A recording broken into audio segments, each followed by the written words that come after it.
በስመ አብ ወወልድ ወመንፈስ ቅዱስ አሐዱ አምላክ አሜን። በመጀመርታ ሰላም እግዚአብሔር ምስኩላትኩም ይሁን። እዚ ድምጽ እዚ ተከታተሉ ዘለኹም ክርስቶሳውያን በፍላይ ድማ ተኸተልቲ እምነት ተዋህዶ ቤተክርስቲያን እዚ ድምጽ እዚ ሰሚዕኹም ኩልኻትኩም ክትርድእዎ ተረዲእኹም ድማ ኣብ ተግባር ከተውዕልዎ ዘለኩም ስለዝኾነ ኩልኻትኩም ብጽሙና ተኸታተልዎ ማለት እዩ። እዚ ድምጽ እዚ ዝሰደ ዘለኹ ንኹልኹም አመንቲ ተገልገልቲ ኣብ ዝኾነ ቤተክርስቲያናት ማለት እዩ ኣቦታት ካህናት ዲያቆናት ከምኡውን ምእመናን ኩልኹም በብማዕረኩም በብጾታኹም ማለት እዩ ኩልኻትኩም ክሰምዕዎ ዝግባእ መልእኽቲ ስለዝኾነ ሰሚዕኹም ኣብ ልብኹም ኣሕዲርኩም ኣብ ተግባር ከተውዕልዎ ምእንቲ ይሰዶ ስለዘለኹ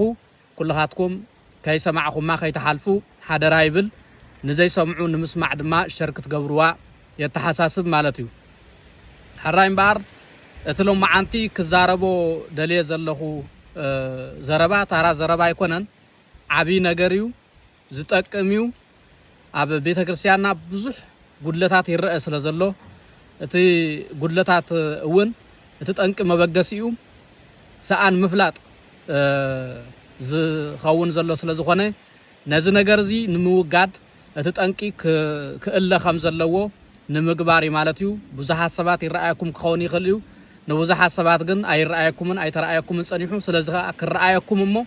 ነቲ መፍትሒ ድማ ክትጥቀሙሉ ብምባል እዩ ማለት እዩ። ሓራይ ብዙሕ ግዜ ኣብ ቤተ ክርስቲያን ዋዕዋዕ ወይ ዋጭዋጭታ ወይ ድማ ዘይምስምማዕ ብቪድዮታት እንዳተቀረጸ ናብ መራኸቢ ብዙሃን ከም ዝስደድ ትርእዩ ኢኹም ተሰሚዑ ኢኹም ማለት እዩ። እዚ ጠንቂ እዚ እንታይ ይመስለኩም? እቶም ሰባት ምባኣሶም ኣይኮነን ግን እቶም ሰባት ኣበይ ክባኣሱ ኣለዎም እዩ ማለት እዩ። ብዛዕባ ቤተክርስቲያን ዓዲ ስለዝኾነት ሃገር ስለዝኾነት ትካል ስለዝኾነት ናይ ብዙሓት ቤት ናይ ክርስቶስ ዝመሰረተ ብደሙ ዝመሰረታ ቅድስቲ ቤት ክርስቶስ ዝመለኸላ እያ። ግን ከዓ ህዝበ ክርስቲያን ተኣኪቦም ናይ ሓባር ጸሎት ዝዕርጉላ እውን ስለዝኾነት ብዛዕባ ክዝትዩ ክዛረቡ ኣብቲ መንጎ እውን ዘይምስምማዕ ናይቲ ሓደን ሓሳብ ከጋጥም ባህርያዊ እዩ ማለት እዩ። ስለዚ እቲ ዘይምስምማዕ ዘጋጥም ከምኡ ስለዝኾነ እዩ ማለት እዩ። ሓጢአተኛታት ስለዝኾኑ ኣይኮኑን፣ ዘይኣመንቲ ስለዝኾኑ ኣይኮኑን። እንታይ ደኣ ናይ ኩላቶም ሓሳብ ሓደ ዓይነት ስለዘይመፀ ጥራሕ እዩ ማለት እዩ። ሕጂ እንታይ ደኣ እሞ እንታይ እዩ ከምኡ ገይሩ ዘባእሶም ብሰላም ዘይፈትሕዎ ካልእ ክንብል ባህርያዊ እዩ ማለት እዩ። ስለዚ ከምኡ ክገብሩ ብከምኡ ክፈትሕዎ ይግባእ እዩ። ግን ከምኡ ንኸይከውን ዝደሊ ከዓ ብዝተፈላለየ መገዲ ብዝተፈላለየ ምክንያት ማለት እዩ ወይ ነቶም ቀሺ ክተጸልም ብምድላይ ወይ እውን ካህናት ኮይኖም እውን ምስ ገለ ሰባት ብምትህልላኽ ከምኡ ዓይነት ነገር ክፍጠር ይኽእል እዩ ማለት እዩ። ሕጂ እቲ ዋና መፍትሒ ወይ ከዓ እቲ ዋና ጌጋ ዘሎ እንታይ ይመስለኩም? እቲ ብዛዕባ ምስምማዕ ብዛዕባ ሕጊ ምቋም ብዛዕባ ካብ ሕጊ ወፃኢ ዝሰርሑ ሰባት ዝተጋገዩ ዝኾነ ነገር ዝገበሩ ሰባት እንድሕር ሃልዮም ክዝረበሉን ክዝተየሉን ዝግባእ ቦታ ኣብ ቤተ ክርስቲያን ኣይኮነን። ኣበያ ዘላታ ጌጋ ማለት እዩ። መፍትሒ ፀኒሐው ነግረኩም እየ። ኣብ ቤተ ክርስቲያን ኣይኮነን ከምኡ ዓይነት ዘተ ዝዝተ፣ ኣብ ቤተ ክርስቲያን ኣይኮነን ከምኡ ዓይነት ኣኼባ ዝግበር፣ ኣብ ቤተ ክርስቲያን ኣይኮነን ከምኡ ዓይነት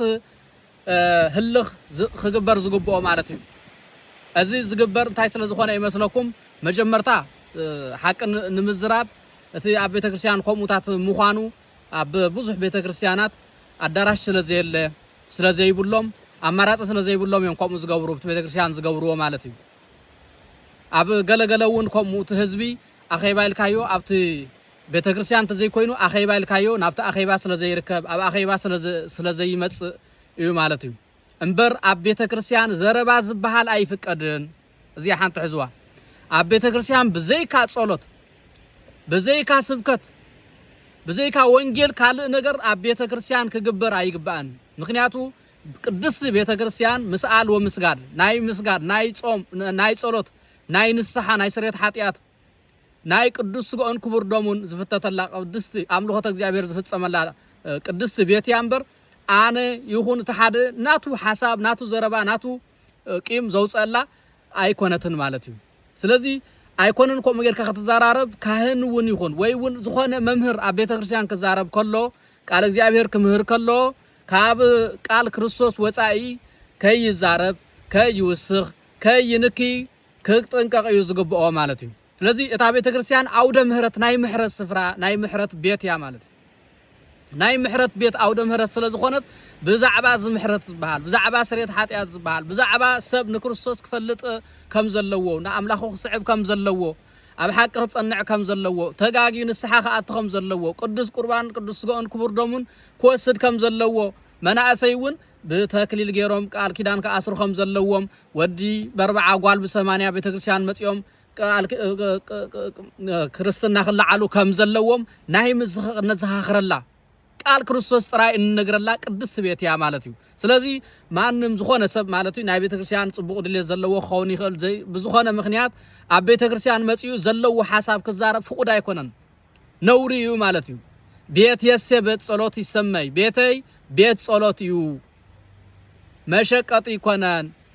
ዘለኩም ናትኩም ድሌት ናትኩም ቢዝነስ ናትኩም ሓሳብ ተፍስስሉ ቤት ዘይኮነሲ ደመይ ዝፈሰሉ ስጋይ ዝቆረሰሉ ቤት እዩ ኢሉ ጎይታናን መድሓንናን ኢየሱስ ክርስቶስ ነቶም አይሁድ ከም ዝነገሮም ማለት እዩ አይሁድ ነቲ ቤት መቅደስ አምላኽ መሸቀጢ መለወጢ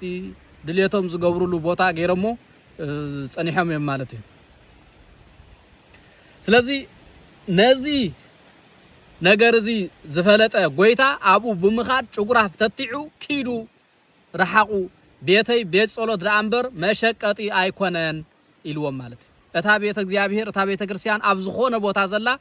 ናይ ምዝርራብ ናይ ካል ስራሕና ጉዳይና እንገብረላ አይኮነን ናይ ምሕደራ ጉዳይ ኣብ አዳራሽ ኮይና ኣብ ባይቶ ኮይና ኢና ክንገብሮ ዝግባአና ኣብ ቤተ ክርስቲያን ኮይንካ አይኮነን ቤተ ክርስቲያን በፍርሃት ያ መላእክቲ አቡ ዘፍ ኢሎም ጸሎት መስዋዕት እግዚአብሔር ከዓርግ ከሎ እንሆ አቡ ንኽብር አቡ በጥ ኢሎም እዮም ዘለዉ ማለት እዩ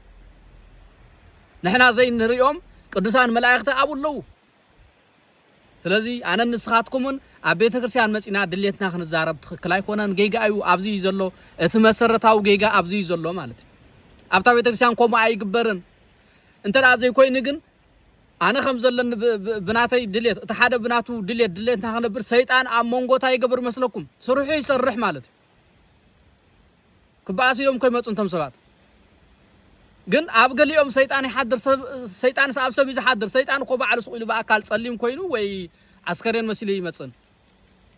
ኣብ ሰብ ይዝመጽእ ማለት ኣብ ሰብ ይሓድር ከይፈለጥዎ ሰባት ኣብ ኣቶም ይሓድርሞ እቶም ሰባት ከኣ ኣብቲ ቤተክርስቲያን ሽግር ንኽፍጠር ከም ምኽንያት ይኾኑ ማለት እዩ ናቱ ተልእኮ ይፍጽሙ ማለት እዩ እምበር ቤተክርስቲያን ትሕቲኻ ትብል ፍርሃት ይዝሓድረካ ከይጋገ ሰብ ከይብድል ሰብ ከይቀይም ክትብል ይዝግባእ ቤተ ክርስቲያን ማለት እዩ ስለዚ እዚ ዝኸውን ዘሎ ዋና ነገር መሰረታዊ ነገር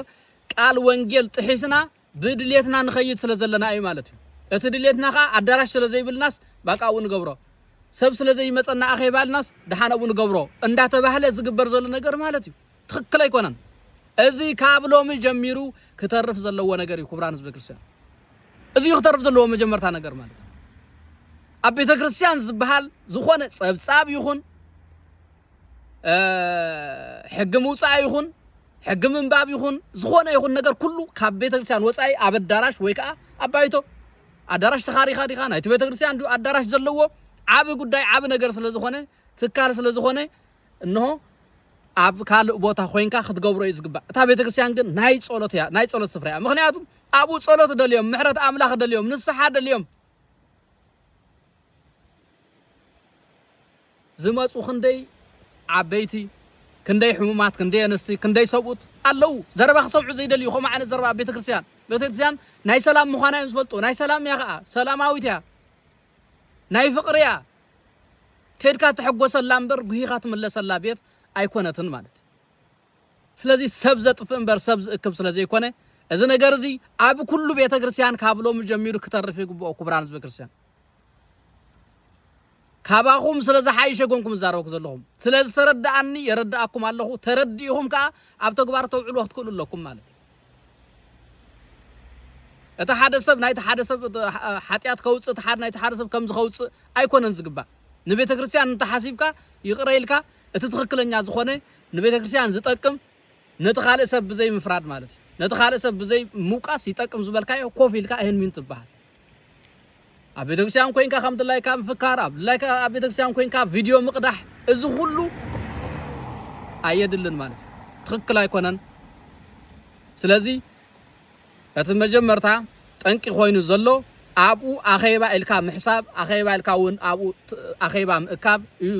ትክክል እትቀንዲ ሽግር ኮይኑ ዘሎ ስለዚህ ኣብ ቤተ ክርስቲያን ዝበሃል አኼባ ድሕሪ ሕጂ ክተርፍ ይግብኦ ንባዓት ምእመናን ንባዓት ቤተ ክህነት እንተዳሃሊኹም ዝኸፈልኩም ከፊልኩም ኣብ ኣዳራሽ ወይ ከዓ ናይቲ ቤተ ክርስቲያን ኣዳራሽ ውን ተልይዎ ኣብቲ ኣዳራሽ ናይ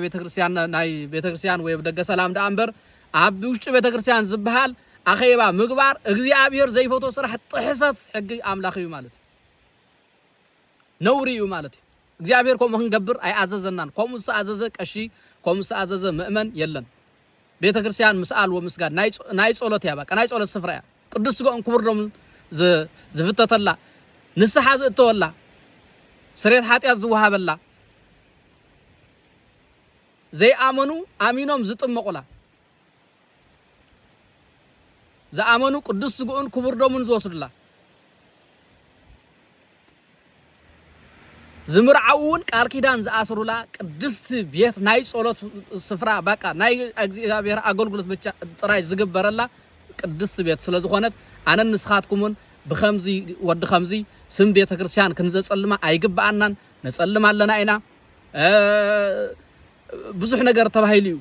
ብዙሕ ነገር ውን ይበሃል እዩ ብዙሕ ነገር ውን ይግበር እዩ ማለት እዩ ስለዚህ ሓደ ቀሺ ወይ ሓደ ምእመን ናቶም ችግር ናቶም ጉድለት ክህልዎም ይኽእል እዩ ስለዚህ ብሰንክ ናቶም ጉድለት ቤተ ክርስቲያን ክጽረፍ ኣይግባን ቤተ ክርስቲያን ንኸይትጽረፍ ካ ኣብቲ ቤተ ክርስቲያን ዘይግበር ነገር ኣይንግበር ዚያ ስለዚህ ካብሎም ጀሚሩ ናብ ኩሉ ኣብ ጽሕዋ ኣብ ውሽጢ ቤተ ክርስቲያን ዝበሃል አኼባ ምግባር እቲ መሰረታዊ ጌጋ እዩ ማለት ኤክስ ኣብ ውሽጢ ቤተ ክርስቲያን ዝበሃል አኼባ ምግባር ጌጋ እዩ ስለዚህ ይከበልና ሰብ ስለዚህ ይመጽእ ስለዚህ ይርከብ እንድሕር ዘይመጽእ ምስቶም ዝመጽእ ኮይንካ ኣብታት አኼባ ዝተጸውዐተላ ወተ ኮይንካ ታሽሙኻ ትገብር ማለት ስለዚህ ኣብ ቤተ ክርስቲያን ብዙሓት ህፃናት ኣለው ሕማቅ ክሪ ዘይግብኦም ክስማቅ ሰምዑ ዘይግብኦም ክንደይ ዓበይቲ ምእመናን ኣለው ክንደይ ዓበይቲ ኣቦታትን ኣደታትን ኣለው ማለት ተሓጒሶም ደስ ኢልዎም ምስ እግዚአብሔሮም ተራኺቦም ጸሎቶም ዕሪጎም መስዋዕቶም ቁርባ መባኦም ኣብጽሖም ክምለሱ ዝደልዩ ኣመንቲ ኣለው ማለት እዩ ናይ በሓቃ ኣመንቲ ኣለው ማለት እዩ ኃጢአቶም ከቢድዎም ኃጢአቶም ክናዘዙ ኢሎም ዝመጹ ምእመናን ኣለው ማለት እዩ ስለዚህ ስጋብ ሕጂ ዝተገብረ ዝግበር ዝነበረ ይኣክል ካብሎም ጀሚሩ ግን ኣብ ቤተ ክርስቲያን አኼባ ክግበር የብሉን እንተ ተገይሩሞ ቪድዮ ዝኾነ ነገር እንድሕር ተዘርጊሑ ግን እቶም መራሕቲ ናይታ ቤተ ክርስቲያን ተሓተቱ እዮም ማለት እዩ ሰብ ክንሪአላ ኣይኮናን ሃይማኖተኛታት ንከው ዘለና እግዚአብሔር ክፈትወልና እዩ ማለት እዩ ስለዚህ እግዚአብሔር ሓደ እንተኾንካ ይሰምዕ ክልተ እንተኾንካ ይሰምዕ ብዙሓት እንተኾንካ ይሰምዕ ንቤተ ክርስቲያን ክኸይድ ንስሓ ከኣቱ ቅዱስ ቁርባን ክቅበል ጸሎቱ መባኡ ከቅርብ ዝኸይድ እግዚአብሔር ንኹሉ ተቀባሊ እዩ ማለት እዩ ክኸይድ ንዘይደልኻ እሱ ናይ ባዕሉ ጉዳይ ንምሃሮ ወንጌል ይፍለጥ ወንጌል ነፍልጦ ወንጌል ይስበኽ የለን እኮ ቤተ ክርስቲያን ክቡራን ህዝበ ክርስቲያን ወንጌል ይስበኽ የለን ዝኹሉ ወንጌል ይስበኽ ተዘሉ ወንጌል እንተንፈልጥ ዶ እቲ ክንገብሮ ዝግባአና ገዲፍና ክንገብሮ ዘይግባአና ጌርና ንመለስ ኣለና ኢና ስለዚህ ጉድለታትና ብዙሕ እንዳሃለወስ ከም ንሕና ፐርፌክት ዝኾንና ንኻልኦት ሰባት ኣብ ቤተ ክርስቲያን ስጋብ ምጽራፍ ስጋብ ብዙሕ ነገር ንበጽሕ ኣለና ኢና እሞ እቲ መሰረታዊ ጌጋ ከምቲ ኣቀዲምና ዝበልናዮ እዩ ከምኡ ናይ ባዕልና ናይ ውሽጥና ጉዳይ ናትና ጉድለት ሓሲብና ክንዲ ንሰባት ይቅረብ ሃልቲ ሓዳጋት ገዳፋት ንኸውን ኣብ ቅድሚ ሰብ ምእንቲ ዝኾነ ነገር ናቶም ጉድለት ክነስምዕ ኢልካ ዝግበር ነገር ስለ ዝኾነ በቲሉ ግን ኣብ ናትካ ኣዳራሽ ወይ ከዓ ኣብ ባይቶ እንድሕር ደኣ ኮይኑ ኩሉ ነገር ክትባሃል ትኽእል ኢኻ ፀገም የብሉን ኣብ መወዳእታ ይቅረብ ታሕተ ባሂልካ ከምዚ መሲልኒ ከምዚ መሲልኒ ኢልካ ንስለ ቤተ ክርስቲያን ስለ ዝኾነ ንስለ ሃይማኖት ስለ ሓንቲ ቅድስት ማሕበር ቅድስት ቤተ ክርስቲያን ስለ ዝኾነ ተራዳዲኻ ተብል እምበር ስለ ቤተ ክርስቲያን ክትበኣስ ገለውን ኣይግባእኒ ማለት እዩ ምክንያቱ ቤተ ክርስቲያን ናይ ፍቅሪ ናይ ሰላም መምህር እያ ማለት እዩ ፍቅሪ ዝበሃል ከዓ ስጋብ ክንዲ ካልኦት ንባዕልኻ መከራ ምቕባል ሙማት ዳ እምበር ንኻልኦት መከራ ከም ዝቕበሉ ሰባት ከም ዝወቕስዎም ሰባት ከም ዝብልዎም ምግባር ኣይኮነን ማለት እዩ ስለዚህ ቅድስት ቤተ ክርስቲያን ክትኮኖ ዝግባአ ገዲፍና ክትኮኖ ዘይግባአ እንዳገበርና ብናትና ጉድለት ትጽረፍ ስለዘላ ዘይስማ ትወሃብ ዘይስማ ትረክብ ስለዘላ ካብሎም ጀሚሩ ኣብ ዝኾነ ቤተ ክርስቲያን አኼባ ዝበሃል ምግባር ክትርፍ ይግብኦ ክብለኩም ይደሊ ነዚኣ ኣይተስተዋሕድዋ ኣብ ቀጻሊ ካልእ ፍሉይ መልእኽቲ ኣለኒ ጠፊአ ስለ ዝነበርኩ እየ ነዚኣ ጥራሕ ሒዘ መፅልኩ ዘለኹ እሞ ኖ ከይነውሕ እውን ሰብ ትኸይስልችዎ እዚኣ ሰደልኩም ኣለኹ ኣብ ቀጻሊ ፍልይ ዝበለ መልእኽቲ ሒዘልኩም ክመጽእ ማለት እዩ ናብ ኩሉ ክባጻሕ እዚ ናብ ኩሉ ሸር በልዎ ይቐኒየለይ